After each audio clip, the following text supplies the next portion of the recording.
Good evening. I'd like to welcome all of you. Thank you for spending some time with us this evening. My name is Michael Budde. I'm Professor of Catholic Studies and Political Science here at DePaul University. I'm also a Senior Research Scholar in the Center for World Catholicism and Intercultural Theology, which is a research institute based at DePaul that studies the Church worldwide with special emphasis on the majority world. It's very good to have all of you with us, both in person and online. Very excited to have you join us this evening. As a way to situate what we're going to be exploring tonight with our guest and to talk more generally about things that matter, part of what we're talking about is the story of the Catholic experience in the United States and elsewhere. The Catholic Church in the United States usually tells its story as one of triumph over adversity. Having once been a despised group of outsiders, poor, marginalized, and always under suspicion, Catholics in the United States achieved social acceptance, positions of leadership and influence, and prosperity for most of its members. In the telling, it gives praise to God who protected his people, built upon the steadfastness of its members, and gives thanks to the United States for having provided religious liberty and the opportunities to worship God. In the process, Catholics became the largest religious community in the United States, with social and economic success and positions of influence disproportionate to their numbers. So compelling is this story that the Catholics in the United States tell of themselves that it often occludes other stories of a decidedly less celebratory nature. The story of record is usually from the perspective of European immigrants having come into the eastern seaboard and made good. It's often a matter of individual success and parish-based triumphs and so on. That's a way to tell the story that obscures as much as it illuminates, and all too often gives a distorted picture not only of the religious community but of the politics and the culture in which Catholics in the United States have made their way for centuries. When the Center for World Catholicism decided to do a series on the immigrant experience as it plays out in the United States, we made the intentional decision to decenter the European immigrant story. So in the winter and spring quarters this year, we've had a variety of experiences and experts brought in to help us explore some of these topics, only one of which focused on European immigrants.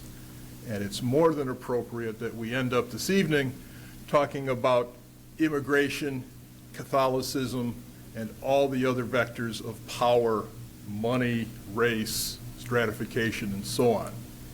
And we're thrilled beyond measure to have someone lead us into those issues tonight who's already making important contributions in the scholarly world. His name is Matthew Cressler. He's an associate professor of religious studies and African American studies at the College of Charleston in South Carolina. He's a product of Northwestern University's doctoral program in religious studies and African American studies. He's the author of a celebrated book, Black Catholics from Migration to Revolution, and he's gone on to do other important work talking about the construction of whiteness as constitutive of how religious studies as a discipline talks about Catholicism, talks about Christianity in the United States. We're very pleased to have him with us tonight. There will be time for questions both in person and for our online participants. So if you have questions and you're at home or not with us this evening, do please send those to us in the chat function of the screen, and we will attend to those as best we can. But for now, please join me in welcoming Matthew Cressler.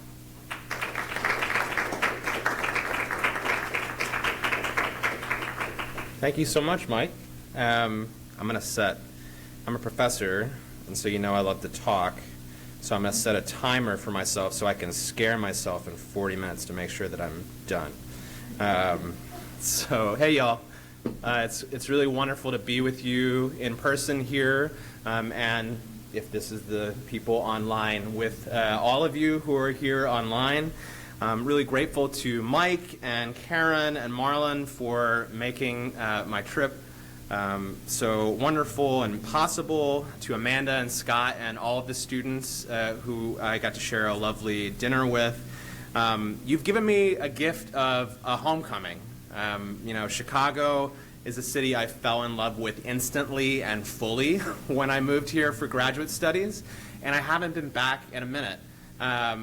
This is actually the first public talk I'm giving in person since the pandemic started. And so for someone who loves Chicago and has spent so much time thinking and writing about Chicago, it seems like a fitting place to be. So I'm really grateful to all of you here physically, here online. Shout out to all my friends and family back down south. Judge Arthur McFarland and Dr. Elise Davis McFarland from St. Patrick's in Charleston may or may not be on the call right now. I can't see you, but I feel your presence. So I want to begin with two caveats and then my thesis for those of you who are taking notes. So first caveat, I am a 20th century religious historian who spent most of his time researching Catholics and Catholicism in Chicago.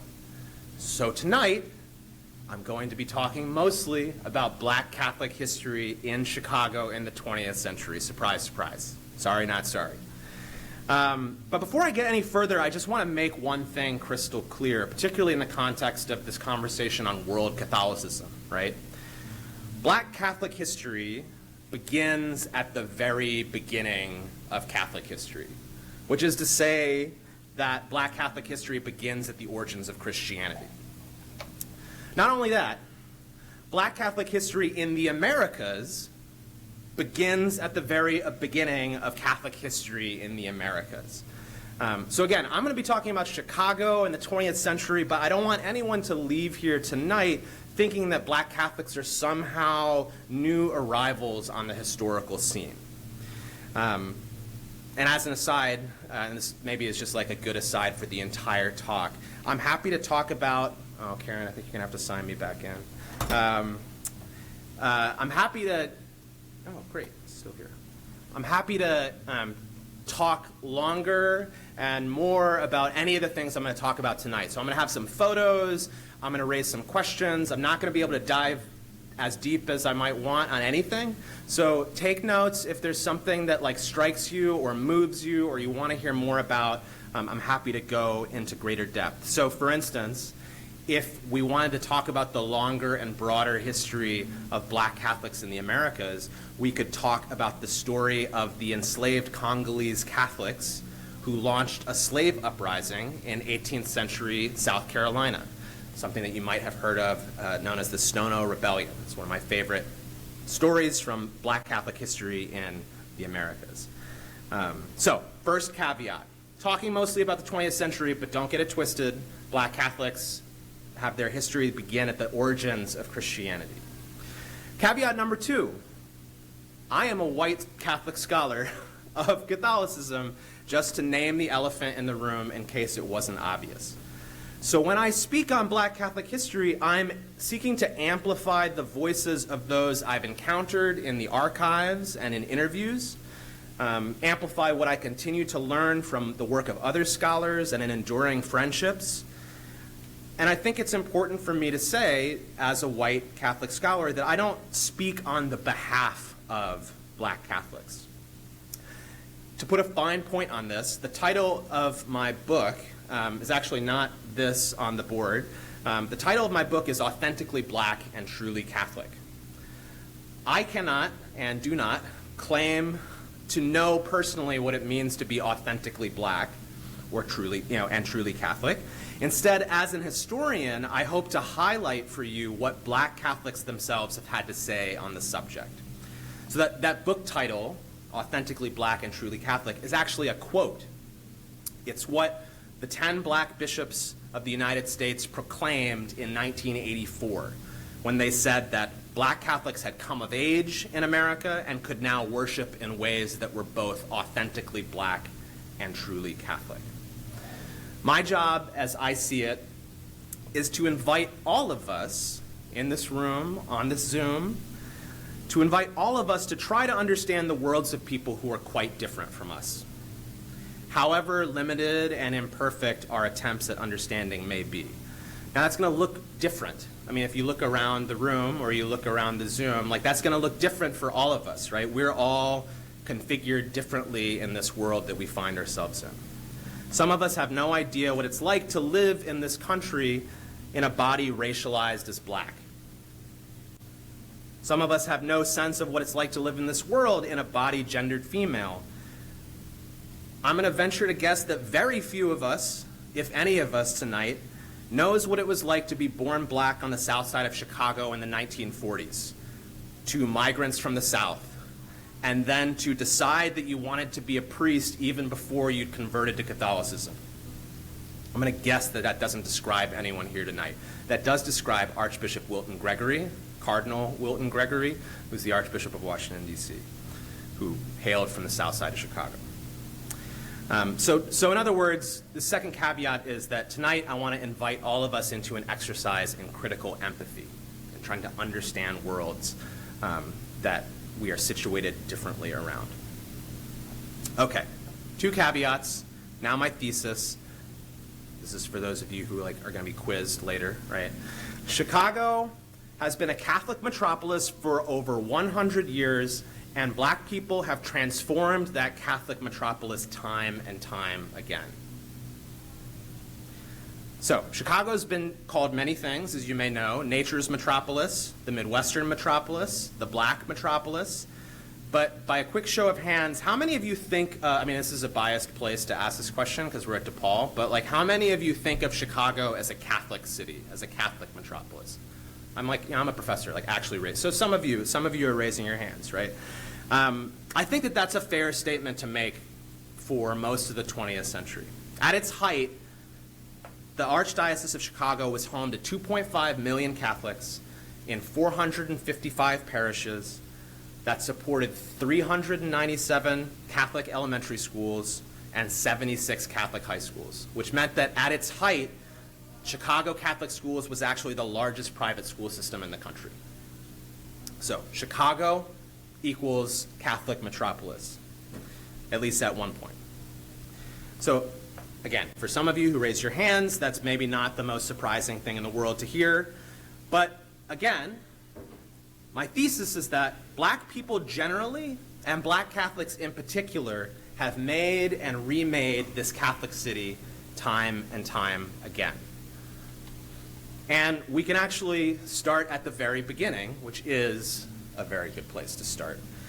Fun fact, if you didn't know this, Jean-Baptiste Point du Sable, who's often credited as the first non-native person to permanently settle in Chicago, was a Black Catholic migrant from present-day Haiti, Saint-Domingue. He was a son of a French father and an enslaved African mother. He was an entrepreneur, an explorer, and by 1778, he married a Potawatomi woman named Kitihawa, or Catherine, in a Catholic church. He became a Potawatomi naturalized citizen, and he established a permanent settlement on the banks of the Chicago River. So, when I say Black Catholic history starts at the very beginning, that goes for Chicago too, right? The very beginning of Catholic Chicago, or of Chicago, period, has a Black Catholic origin story.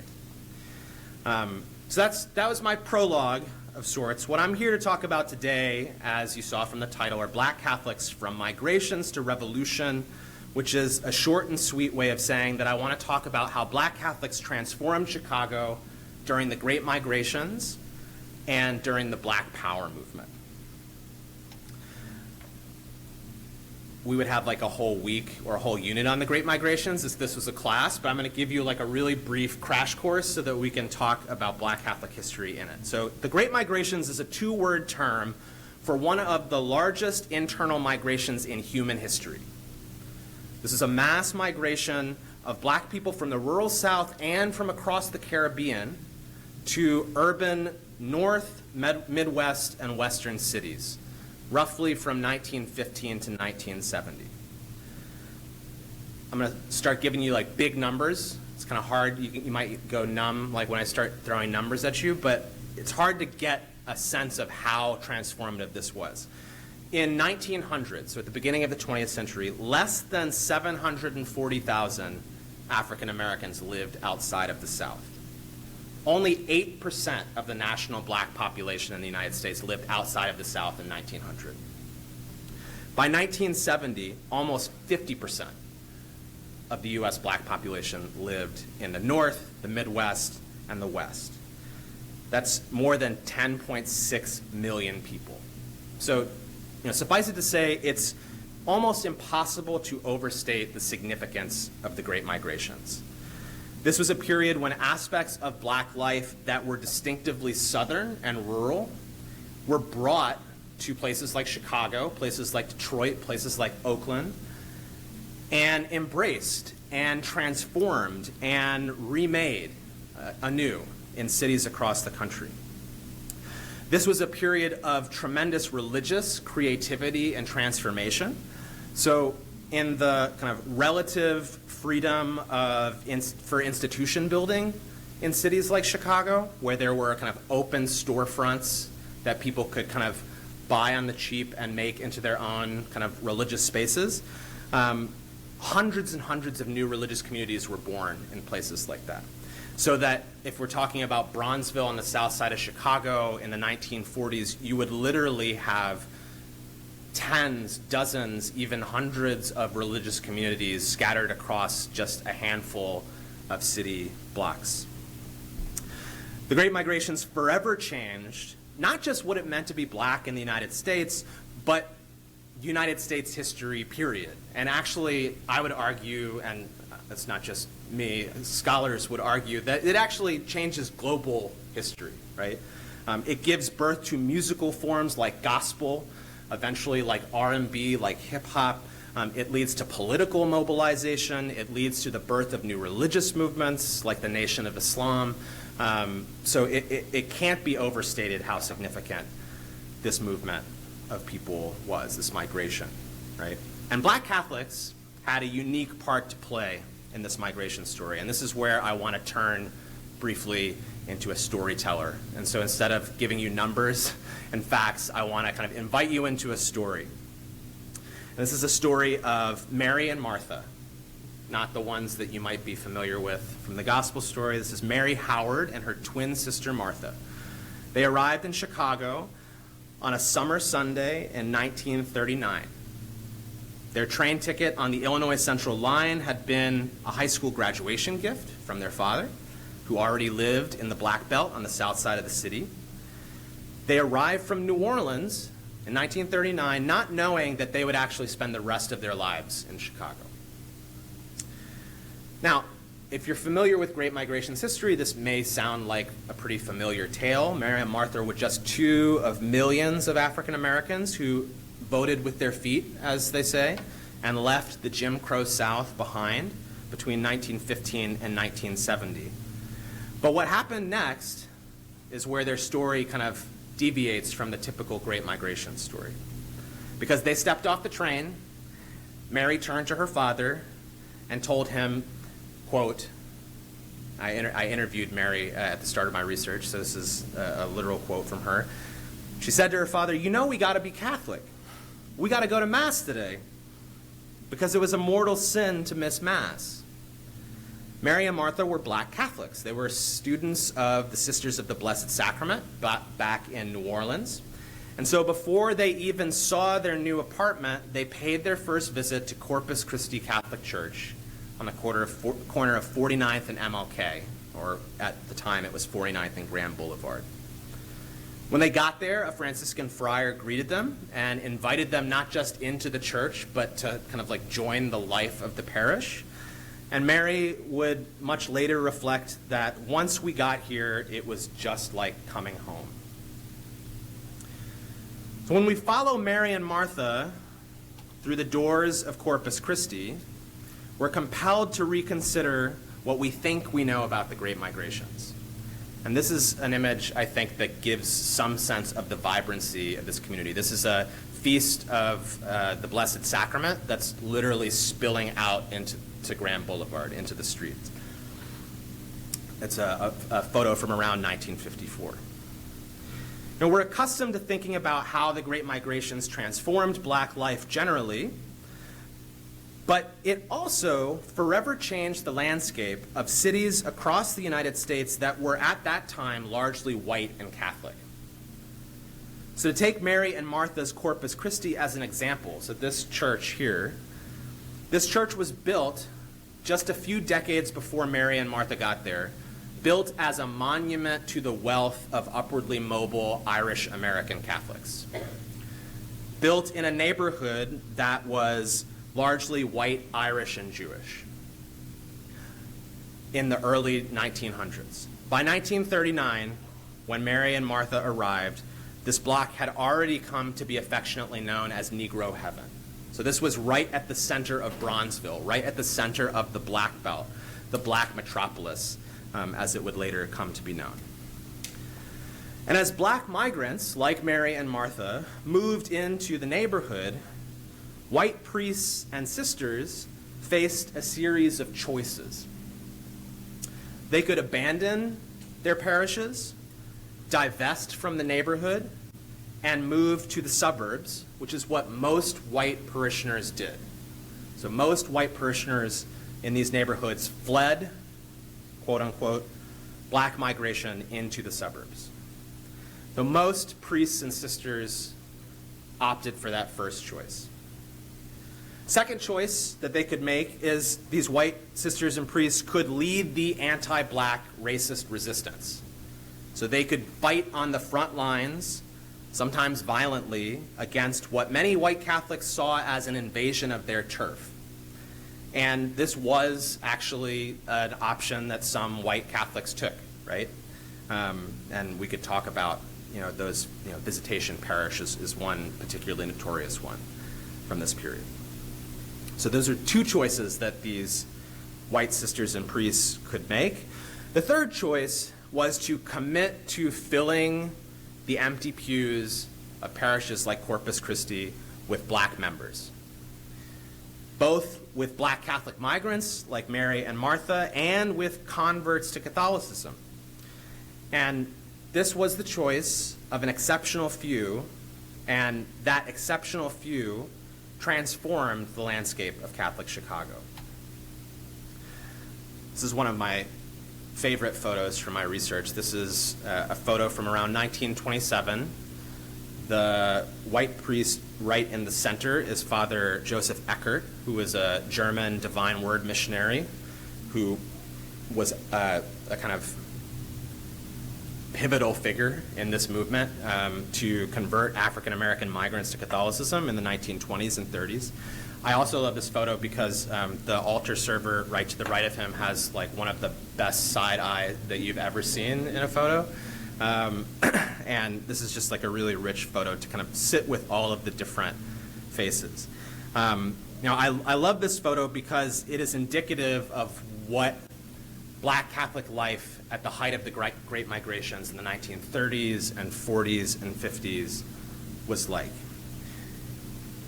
Corpus Christi, actually not this parish, the one that was in the image before, but Corpus Christi, the parish that Mary and Martha went to, was named, quote, the largest colored Catholic church in America in Horace Caton and St. Clair Drake's classic book, The Black Metropolis. The coming together of white missionaries and black migrants remade Catholic churches across Chicago's south and west sides. Some migrants were already Catholic, like Mary and Martha, but many encountered Catholicism for the first time, particularly in parochial schools. And these decades witnessed an explosion of black Catholic conversion.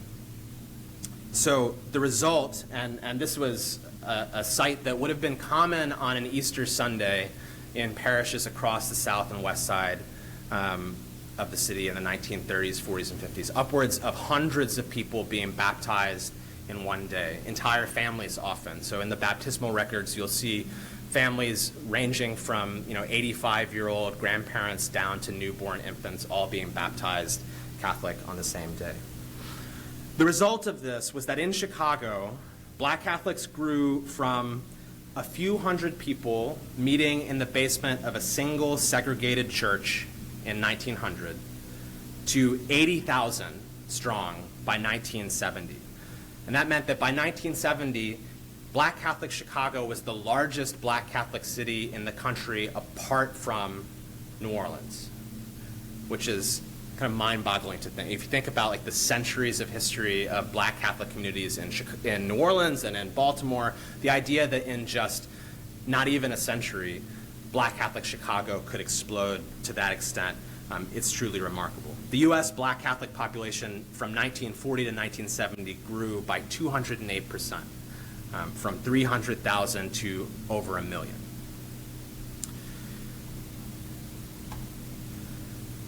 And to offer us kind of like one last image that I think really drives home the vibrancy of Black Catholic Chicago in this migrations period is an image of the Living Stations of the Cross, which was an annual performance at Corpus Christi Catholic Church in Bronzeville from 1938 to 1968. For 3 decades, Mary and Martha and dozens of other Corpus Christi parishioners produced a performance of the Living Stations that drew people from across the Chicagoland area and eventually from across the country to this parish every Lent. So what you see on the left is the cover of the 1953 March issue of Extension magazine. And this was the portrayal of the stations. And I again love this image to the right because if you look closely, you can see the white pilgrims who are kind of in the center pews who are watching the stations happen. And then you can see in the bottom right corner the Black members, perhaps members of Corpus Christi, perhaps folks from the Bronzeville neighborhood who are watching those people who are watching the stations, which I think is just really fascinating, and there's a lot to unpack there. This was such a popular devotion that by 1954, the TV celebrity bishop Fulton Sheen comes to Corpus Christi for his like annual Lenten pilgrimage. And I love thinking and talking and looking at photos of the Living Stations because what it really demonstrates, what it really reminds us of is the diversity of African American religious life. This was a devotion that was going on at the exact same time that holiness and Pentecostal churches were kind of exploding across the south side of Chicago and across the country, where Hammond organs were propelling gospel choirs for the first time. It was a moment in time when Black evangelical Southern ways of being Christian were nationalizing, were becoming kind of the normative kind of imagining of Black Christian life. And at the very same time, the Living Stations of the Cross, an adaptation of a German devotion from Omerbürgergau, taken on and remade by black members of Corpus Christi and attracting both Black and white members from across the country was happening on the very same streets. So kind of when we're talking about the Great Migrations and we're thinking about Black Catholic life, we're really awakened to the diversity of Black Catholic life, of Black religious life generally.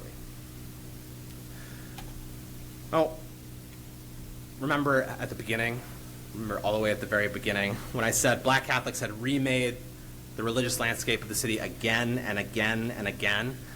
What's really remarkable, I keep using the word remarkable. I'm fascinated. I don't know if you're as fascinated as I'm fascinated. I'm quite fascinated by this, and I don't get to talk about it so much. So, so these instances of the vibrancy and flourishing of a pre-Vatican II Catholicism in Black parishes across the south and west sides of the city are really remarkable in the Great Migrations era for how different they were than other ways of being Black and religious that were prevalent at the time.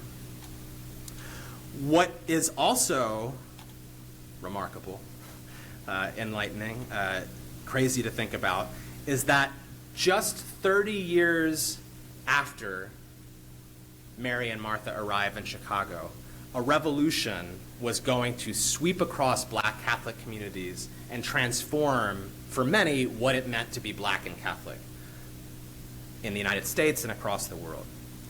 So that Living Stations of the Cross thrives for 30 years, starting in 1938. By 1968, it's on its last legs and will be done, and for reasons that we'll talk about, and I can talk more about in the Q&A. So a new way of being Catholic was born in protest in the pews on the south and west sides of the city in 1968. This is the revolution part of the story, right? Toward the end of 1968, the pastorate of St. Dorothy Parish, which was a Black parish in the Chatham neighborhood on the south side of the city, that pastorate opened up. The Archbishop of Chicago at the time refused to promote the parish's popular Black assistant pastor to the position, despite the fact that everyone and their sister at the parish wanted him to be the new pastor, or at least a majority of people. The priest in question, Father George H. Clements, had taken a train car full of parishioners to the March on Washington in 1963. He had marched for voting rights in Selma, Alabama in 1965. He had marched for open housing in the Chicago Freedom Movement in 1966. And in 1968, he would become one of the most vocal priests at the founding of the Black Catholic Clergy Caucus in 1968. And to introduce you to the Black Catholic Clergy Caucus, I'll introduce you the same way that the country was introduced to them, which was in their inaugural statement, which, as you can imagine as you read it, sent shockwaves across Catholic America. So the opening statement was, "The Catholic Church in the United States, primarily a white racist institution, has addressed itself primarily to white society and is definitely a part of that society." The statement was quite remarkable. I won't read this whole quote here, but it was quite remarkable on a number of different levels. They argued, the Black Catholic priests who gathered there, they argued that it was time for Black Catholics to direct the mission of the church in the Black community. They argued that the same principles on which we justify legitimate self-defense and just warfare must be applied to violence when it represents Black response to white violence. It called for, and they argued that unless the church, by an immediate, effective, and total reversing of its present practices, rejects and denounces all forms of racism within its ranks and institutions, she will become unacceptable in the Black community. That's an end quote from the statement. The National Black Sisters Conference was founded later that same year, and actually was founded in part in response to Sister Martin de Porres Gray's being forcibly prohibited by Black priests from participating in the Black Catholic Clergy Caucus. So the National Black Sisters Conference is founded that same year. The National Convention of Black Lay Catholics soon followed, and by 1970, these allied organizations had exerted enough pressure on the Conference of Catholic Bishops to win approval for a national office for Black Catholics. Over the next decade, so through the 1970s, this Black Catholic movement transformed what it meant to be both Black and Catholic, and forwarded the most substantial critique of the church's complicity in white supremacy to date. These were moments, so the kind of revolutionary time that this movement was being born, was a time that when legislative civil rights victories were being followed by what were called long, hot summers of urban uprisings that were sparked by police brutality and murder, which should strike us as familiar, right? If you're starting to feel resonances with our current moment, I think that you should, right? This is the context in which Black Catholics charged the church with being a white racist institution. And actually, Chicago played a significant role in this because the response of Chicago's white Catholic mayor at the time, Richard J. Daley, the response that he had to the uprisings that started after the assassination of Martin Luther King would kind of ignite the fire that would lead to these Black Catholic institution building and organization building.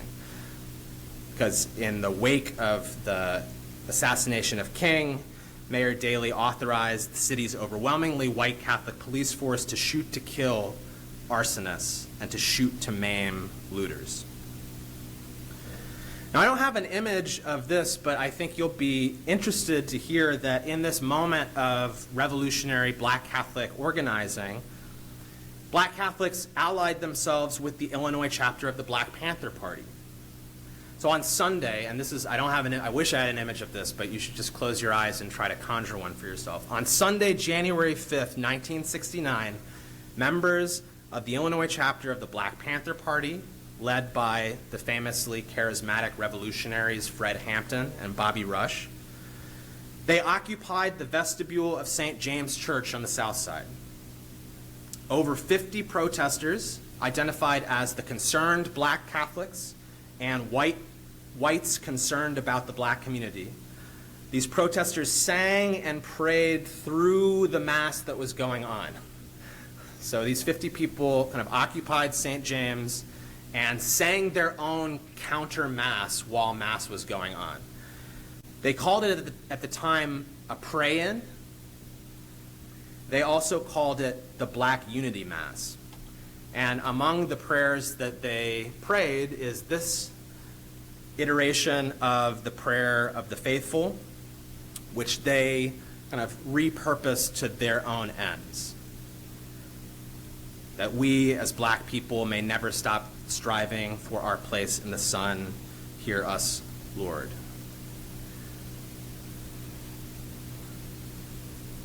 That all of our Black priests might be put in leadership positions in our church.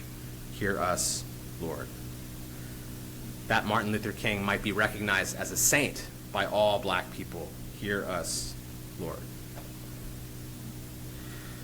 This period was a moment of revolutionary political action and also rich liturgical experimentation. So the pray-in happened on January 5th. 1 week later, concerned Black Catholics kicked it up a notch and crafted an entire liturgy, which again they called the Black Unity Mass. This was a moment that was written up by the Los Angeles Times, by the New York Times. This is a story that went nationwide. The LA Times described it as an old-fashioned hymn-singing religious rally and mass of a kind never seen in a Catholic church in the city. It was described as featuring 11 Black priests garbed in multicolored African-style vestments, as they described them. It was a service that lasted the better part of 3 hours and had people poured out into the streets. Black Panthers provided the security. Baptist minister and civil rights stalwart Reverend Jesse Jackson was there to give not a sermon, but a kind of press conference after the service. The homily called on people there to be proud of their Blackness and to defy the tactics of racists by affirming themselves in Black unity. As one priest who was there put it, this is what Mass is supposed to be, a celebration. This is actually an image from one of the many other Black Unity Masses that took place across Chicago in 1969 and 1970, where, again, Black Catholic priests in the image, but sisters like Sister Jamie Phelps, lay people, brothers, seminarians were experimenting with new ways of what it meant to be both Black and Catholic that drew freely on the politics and the aesthetics of the Black Power movement. This movement began as a fight for the promotion of one particularly popular priest, but by the time it ended, concerned Black Catholics and their allies had begun to insist that Black people should control the Catholic institutions in their neighborhoods. That black Catholics, in other words, should have self-determination in their own communities. This movement insisted that black people have the power and the resources to determine the destinies of their own communities, and that they be able to define for themselves their own sense of cultural identity. Now, it's not easy for me to do this without making you a little dizzy, but I want you to kind of like hold these two images right in your head. So you have 1953, the Living Stations of the Cross, this kind of black Catholic reproduction of a German devotional practice that's drawing national crowds. And just a decade and a half later, you have experiments in black cultural nationalists, black political nationalists, experimentation in new ways of being black and Catholic. This is one example. Another example is this image of Father Larry Lucas. It's black and white, so you can't tell that he's wearing vestments that have the colors of the Black Liberation flag, red, black, and green. Both of these two things exist together, and I think that one of the big lessons about this is that there is no one way to be both black and Catholic. And black Catholics themselves in this period were engaged in tremendous debate amongst themselves about what it meant to be black and Catholic. So if the Black Unity Mass, if the drum in the front left corner and the shield on the front right of the altar and the tiger pelt across the altar, if that seems controversial to you, it was at the time, and it was in some ways most controversial among black Catholics themselves, who were kind of debating amongst themselves what it meant to be both authentically black and truly Catholic. So I could go on and on and on, as you can probably gather by this point. So I want to move to a conclusion and then invite any questions and conversations that you have. But I want to give you what I think are three lessons, three takeaways of this story of black Catholics from migration to revolution. And the simplest way of putting it is that when we center black voices and stories, Catholic history begins to look a whole lot different. To echo what Mike was saying about kind of like decentering the stories that we're used to telling, right? So three lessons that I think we can take away. One, it becomes clear, as historian Shannon D. Williams has said, that black history is Catholic history and vice versa. In other words, when we hear this history, it becomes clear that one cannot understand the history of U.S. Catholicism without accounting for all the ways that black people have shaped and transformed it. And again, here I mean both black Catholics specifically, but also African-descended peoples from across the country, across the hemisphere, across the world, many of whom are not themselves Catholic, right? Both scholars and not scholars alike have a tendency to compartmentalize the way we think about history and culture. We tend to think about black history as being in one silo, Catholic history being in another silo, et cetera, et cetera. And the popular assumption by too many people, I think, is that Catholic history is a white history, at least in the United States. So first of all, as I've already said, this is patently false. Catholic history in the Americas has always been majority non-white. This assumption erases centuries of black Catholic history. But not only that, it also ignores the fact that black history shapes the very ground on which Catholic history in the Americas operates. White, black, brown, Asian, all of it. All of Catholic history in the Americas has been shaped by the context of the history of African-descended peoples in the Americas, period. The Great Migrations is a case in point, right? Even though most people would only encounter discussions of the Great Migrations in an African-American history class, you cannot properly understand U.S. Catholic history over the last 100 years without it. So, first lesson, that when we center black voices and stories, Catholic history begins to look very different. Second lesson that I think is particularly important for our time is that black Catholics have been at the forefront of Catholic anti-racist efforts throughout their history in the United States. And that the black Catholic movement in the Black Power era represents one of the most significant and sustained mobilizations against white Catholic racism this country has ever seen. We find ourselves today in a time where there is, once again, Black Catholic coalition building, activism, organizing, institution building, inspired by the rise of the most recent, most significant and sustained movement for racial justice, the Black Lives Matter movement, right? That was born we're almost at the 10-year anniversary of the birth of the Black Lives Matter movement. We would do well to remember the history of this moment 50 years ago as we live through a new moment today, right? If we fail to see the parallels between the Black Power era and our present Black Lives Matter era, we will very well be in danger of sleeping through a great revolution, as Martin Luther King once said. And finally, third lesson that I didn't really spend much time at all talking about today, but is where my current research is going, is that when we center the stories and voices of black people in Catholic history, it becomes impossible to ignore the long history and ongoing reality of white Catholic racism in this country and in this very city. White Catholics in Chicago and across the country fought on the front lines of massive resistance to desegregation. They fought against efforts to desegregate schools, neighborhoods, and public life. And this is a history that we're just now beginning to reckon with. So those are my 3 lessons.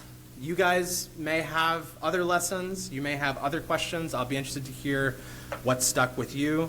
What I'll just leave up for the Q&A section is this slide, because you don't have to take just my word for this. There are numerous books.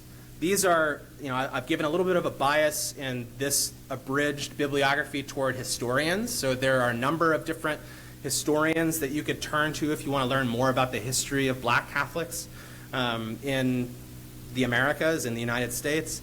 But this is just a small sampler. So thank you so much for having me. I'm looking forward to hearing what interested you, what questions you have, et cetera. So thank you.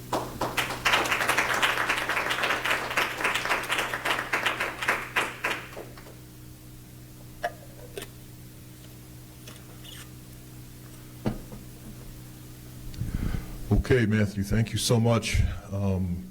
It's hard to know where to start with so much territory having been covered.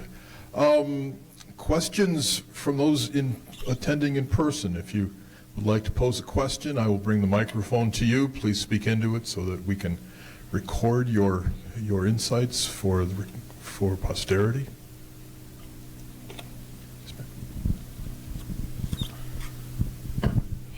Thank you so much for this wonderful overview that nevertheless had some real texture and depth to it.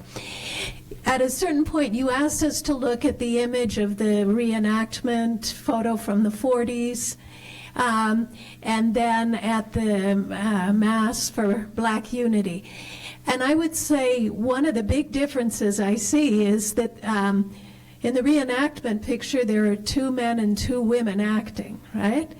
And in the Black Power Mass, it's all men on the altar. And you mentioned Sister Martin de Porres was not allowed into the caucus at the beginning. And of course, this is something generally in the Black Power movement, Audre Lorde and so many other black women talked about being excluded. But can you say a little bit more about how black Catholic women, whether religious or otherwise, found their place in this? Yeah. No, I appreciate that comment on the discrepancy there. And just to linger on this for a second, I mean, I think that this is a really good indication of the male clericalism that was at the heart, not just of the Black Power movement, but there was a certain synergy among the kind of the masculinist politics of Black Power in certain kind of iterations of it, and the male clericalism that, of course, thrived in priestly spaces, right? So it's not a coincidence, I don't think. This is also, I should say that Black Catholic women are central to this entire story. So I perhaps did a disservice by centering on Mary and Martha in the first half and this image of the priests in the second half. But actually, to point, I'm going to keep making you dizzy, point to a particular book that literally just came out last month. Shannon D. Williams' Subversive Habits is the first story of Black sisters and Black freedom struggles across Catholic history. That's one story, right? So one story is the story of Black women religious who were at the forefront of desegregating orders, of fighting against the kind of racism of white-dominated religious orders, of engaging in racial justice work across, the 18th, 19th, and 20th century. So that's one story. Another story is the story of Black Catholic lay women.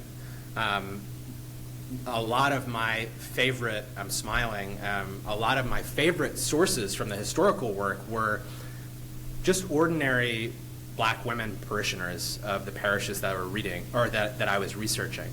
Mary and Martha were two of them. I dedicate the book in part to Mary Dolores Gadpale, who is a convert of the same period, who was one of the most kind of, as is the case in religious congregations generally, women make up the bulk of the people who are actually powering these organizations, right?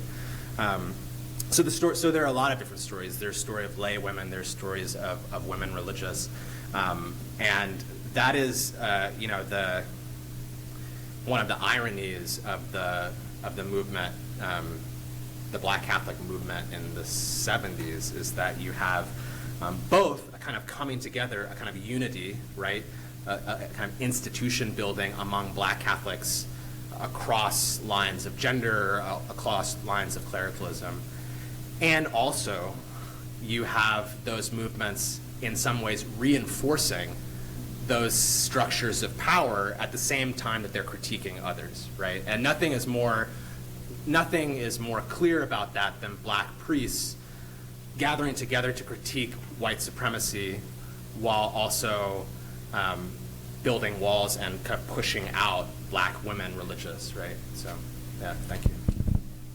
So just a comment and then a question. So I haven't read Shannon's book, but I've heard about particularly the talk around Elizabeth Ann Seton being named as the first female saint in America or in the United States, right. And that's not actually true, that there were African American saints who came before her too. So trying to acknowledge that she really technically isn't the first. Yeah. So the first institutionally recognized, right. but by no means, right, the first actual person. Yeah, right? which is so good that she's lifting folks up. And then with the Black Unity Mass, what happened to it? I'm assuming that it was silenced or by... No. So it had a life of its own. So what started as a pray-in protest in a church became a liturgy, became a kind of movement of liturgies. So in Chicago, there were Black Unity Masses across the city in different parishes and in people's homes across this period. And the liturgical experimentation that was happening in these spaces eventually went on to be codified and to shape Catholic liturgical practice across the U.S. So those of you who are familiar with the African American Catholic hymnal "Lead Me, Guide Me," which is in the pews of many predominantly Black Catholic parishes, that hymnal, which has an introduction by Sister Thea Bowman, who is herself a musician and is in process for canonization right now, also has, I think, a commentary by now Cardinal Wilton Gregory. That hymnal is is one of the fruits of the labors of this movement in the 1960s, 70s, and 80s.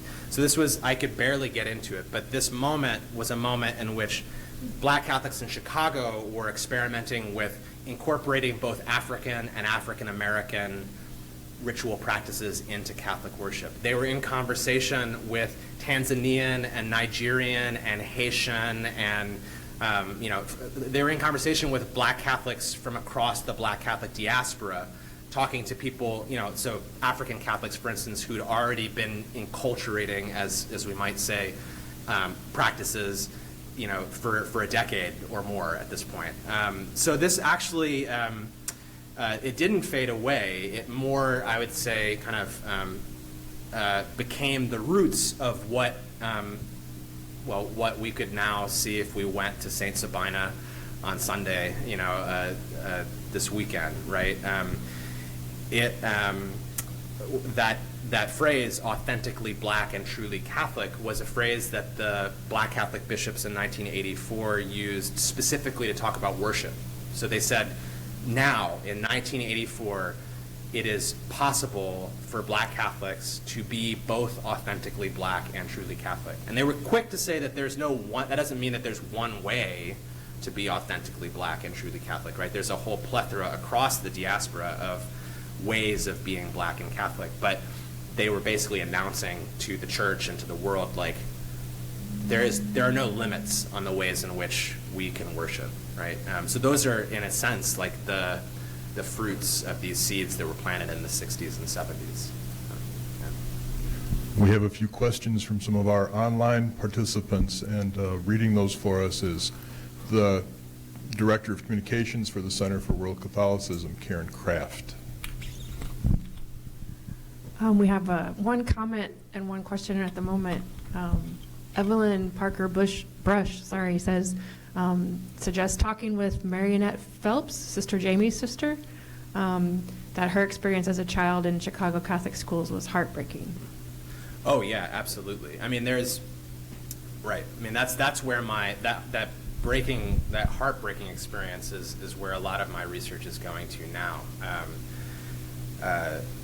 Yeah, I mean, I could go into a lot of detail on this, but there is an anti-Blackness that was ingrained in Catholic culture, even maybe especially among the white missionaries who found themselves governing Catholic churches and schools at the time.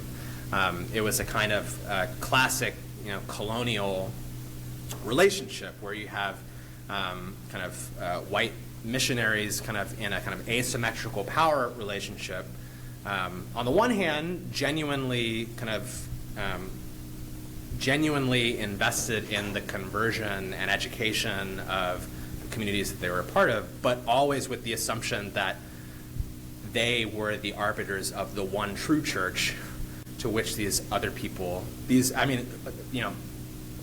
Black migrants on the south and west sides of the city were sometimes framed as heathens, as like the foreign missions.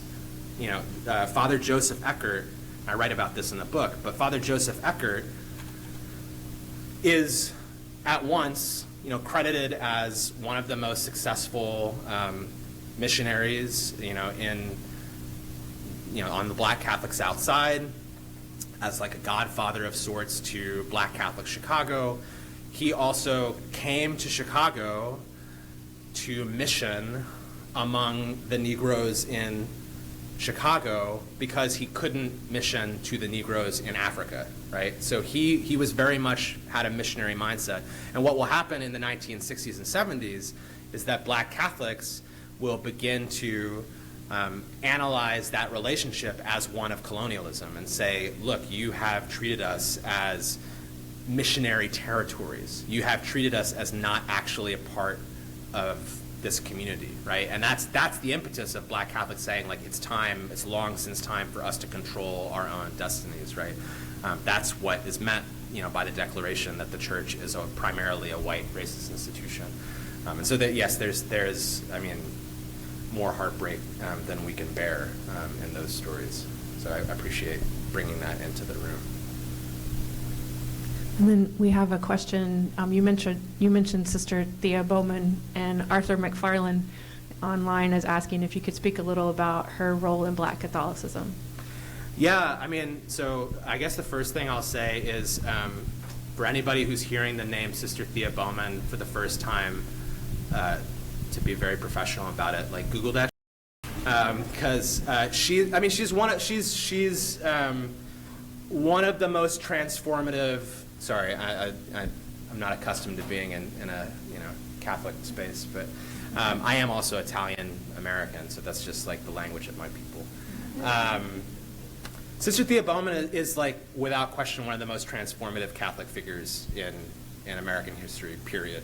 And I would highly recommend, if you've never heard of her before, to go on YouTube and find the address that she gave to the U.S. Catholic bishops in the 1980s. I'm forgetting the year, but it was not long before she would pass away, very much younger than we would want. So Sister Thea Bowman was just a brief crash course. She was from Mississippi. She enters the life as a woman religious. She becomes an English professor. She's a musician. She has an instrumental hand in crafting Black Catholic music, has a hand in, she literally writes the introduction to Lead Me, Guide Me, and she is currently in the process for canonization. So we will, God willing, be able to talk about Saint Thea Bowman in the not so distant future. But there's an incredible biography of her by Father Maurice Nutt. So and it's short and really accessible. So I would highly recommend you look that up if you don't know who Sister Thea Bowman is. Thank you for the question, Judge McFarland. For a question about the flip side of the coin, and whereas we've seen how white Catholics in the United States have attempted to write the story as if Black Catholics never really existed. Numerically, there's 3 million or so African American Catholics in the United States. If they were a separate denomination, they would be maybe the second largest Black Christian denomination in the country, second only to the Church of God in Christ, headquartered in Chicago. Given that, if you could speculate how it's possible for a celebrated mainstream scholar like Henry Louis Gates to do a multi-part series on the Black Church and not talk about Black Catholicism except to use visual shots of St. Sabina Church on the south side of Chicago. You're trying to get me in trouble. Yeah. No, it was. I mean, how is it possible? It's hard to believe how it's possible, actually. So to build, just to add to what you just said, so there are only 3 million Black Catholics in the United States. That means that there are more Black Catholics in the United States than there are members of the African Methodist Episcopal Church worldwide. So 3 million is not an insignificant number, and I think that the reason that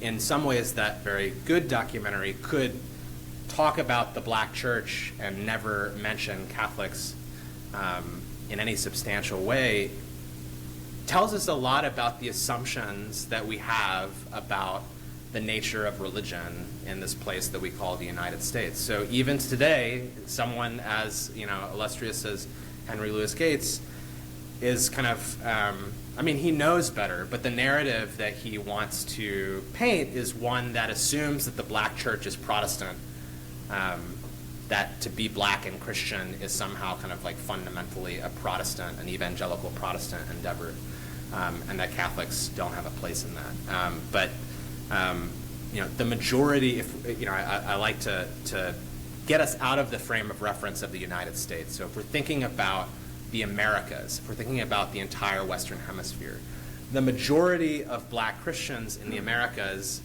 are Catholic, and the majority of Black Christians in the Americas have always been Catholic. So it's only when we have very narrow kind of blinders on, where we're thinking about the United States between, 1750 and 2000, can we even make that claim? And it tells us, when white scholars make that claim, I think it tells us a lot about the kind of anti-black logics by which we think about what Catholicism is. And when scholars of African American religion kind of make that claim, I think it tells us about the blinders of kind of Afro-Protestantism in a particular sense of like what it means to be black and Christian, right? From our online audience, Patricia Hardman asks if you can speak about the Jesuits who held black people in slavery in Illinois, Missouri, and several other states. She mentions that an African-American woman's recently done extensive research on this. Yeah, what I can do is point, I forgot her name, but I can point her and everyone to scholars who've done that work because it's really important work. So Rachel Swarns is a journalist who's done a lot of really prominent writing on the 272 enslaved people that Georgetown University, Jesuit University, sold to keep them afloat. She's a journalist who's done that work, but there are a number of historians who've been doing that work for quite some time. And an organization that I would really encourage everyone to learn about is, I'm going to get the acronym wrong, but it's the Slavery, Memory, and Reconciliation Project that's run out of St. Louis University. And they've become a kind of center through which Jesuit slaveholding across the United States is being not just uncovered historically, but actually that project is a project that's researching Jesuit slaveholding while centering the descendants of the people who were enslaved by Jesuits, if that makes sense. So it's not a kind of like neutral or objective academic project that like is just kind of like looking at data. No, it's centering the stories, the voices, the actual participation of descendants of people who were enslaved by the Jesuits, which I think is one of the most both exciting historical projects in the country at the moment, but also one of the best examples of the moral imperatives of doing scholarship, right? And how to structure scholarship in that way. So yes, I mean, just to put a fine point on it, many of the largest slaveholders in the United States were Catholics, Catholic lay people, Catholic priests, Catholic orders of women religious, Jesuits among them especially, and sitting with that and kind of thinking through the ramifications of that and the ways that that has structured Catholic institutions all the way up until the present is really, really important. I mean, that's important work for us to be doing. So I really appreciate that question. Other questions?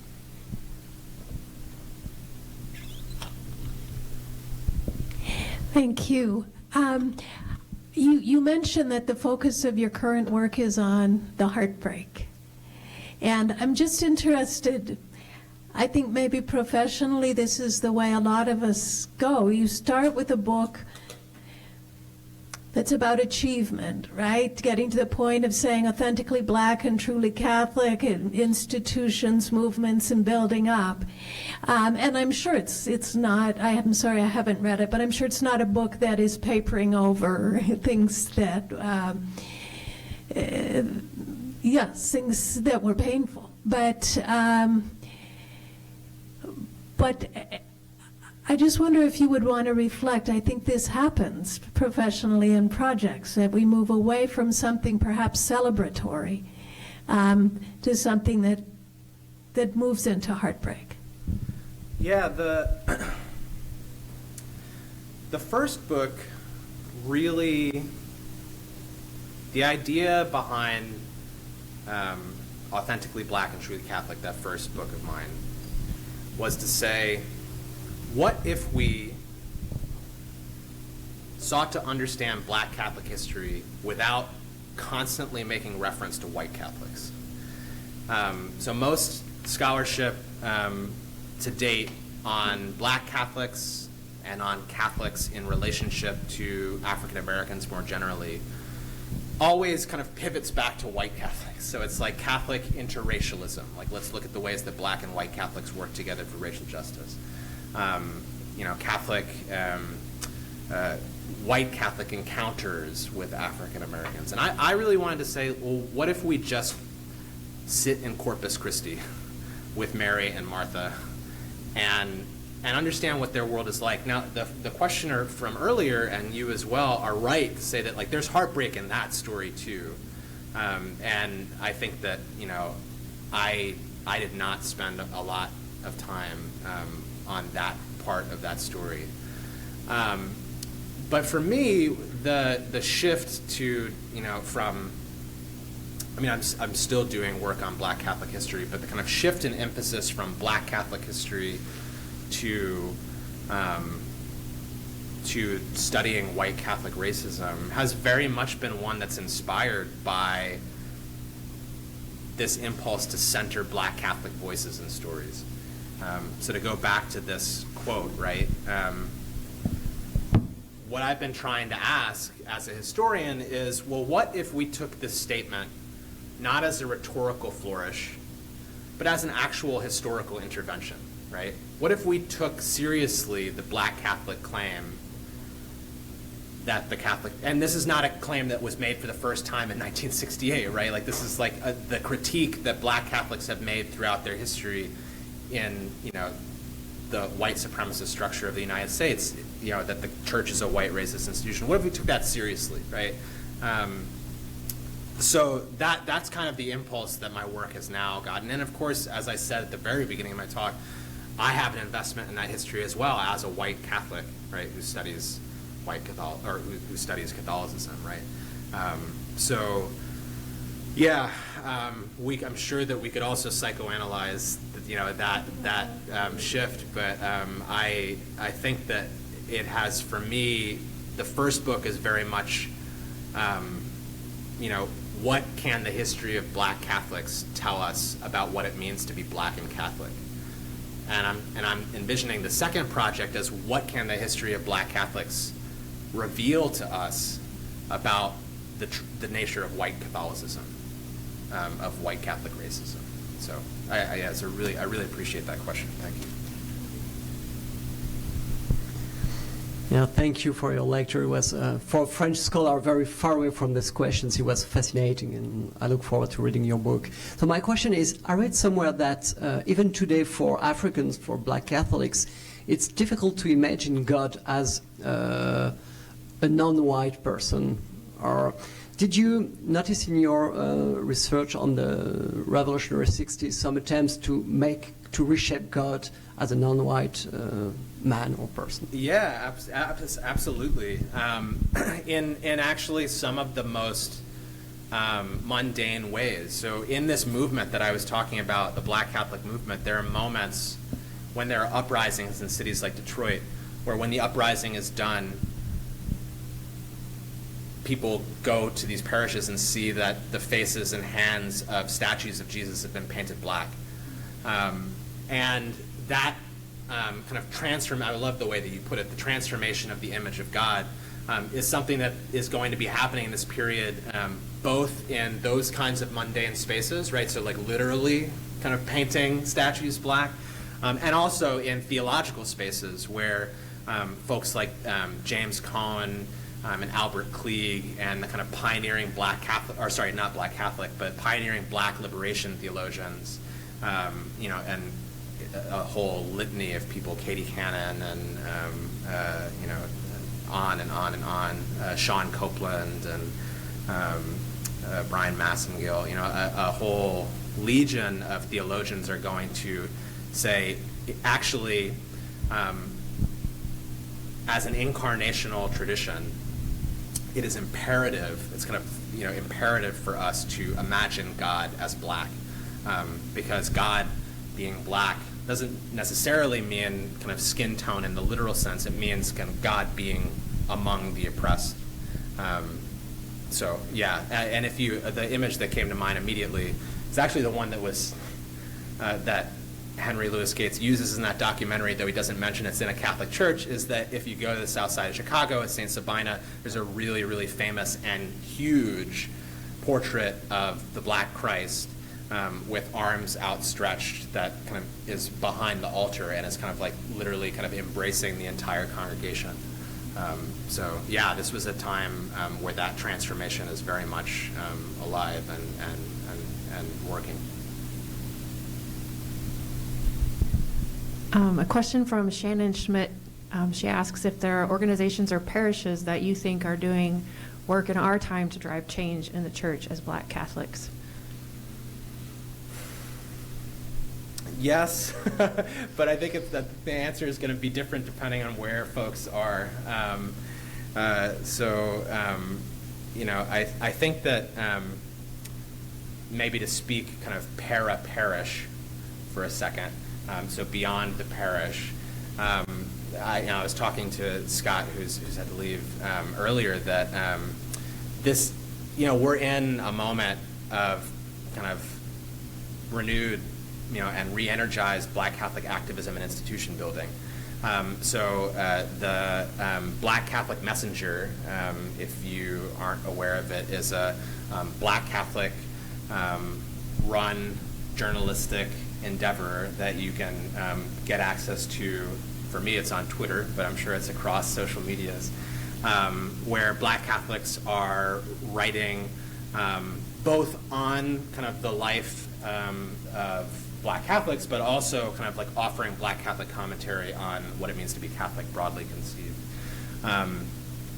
I think of the Black Catholic Theological Symposium, which is a gathering of Black Catholic scholars who are doing cutting-edge theological work to kind of continue to proclaim and transform what it means to be Catholic from a Black Catholic theological perspective. I think of the Institute for Black Catholic Studies at Xavier University of Louisiana in New Orleans, where you can enroll in a summer program to be trained as a minister, or to be trained in a variety of capacities to minister from the vantage point of the Black Catholic tradition. Xavier University, if you don't know it, is the only Black Catholic, historically Black college, which is in New Orleans, the Institute for Black Catholic Studies. And then also here in Chicago at CTU, there is a Tolton Scholars Program where, again, members of the Black Catholic Theological Symposium, like Dr. Vanessa Williams, are engaged in cutting-edge training of people to minister from the Black Catholic tradition. So I'm a scholar, so I just noticed I didn't name parishes, but I named schools where there are programs. I think that the parish work is really going to depend on where you are, in the country. Shout out to St. Patrick Catholic Church in Charleston, South Carolina, and all my St. Pat's folks who are on the call.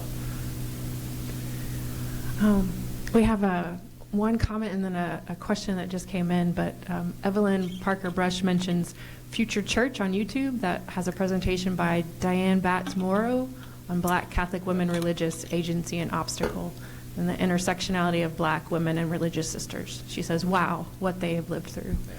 Yeah. I would also add to Future Church Women Preach, where it's not a Black Catholic space exclusively, but there are a number of incredible Black Catholic women homilies on Catholic Women Preach. Yeah. Thank you. And then our question that just came in, Martha Sullivan says, thank you for this in-depth history, which validates my own and that of my family's experience in Philadelphia. Some Black Catholics question the Catholic Church's current commitment to the Black community, particularly with the closing of so many Black parish schools. Can you comment on this? Yeah. Yes, I could comment on this.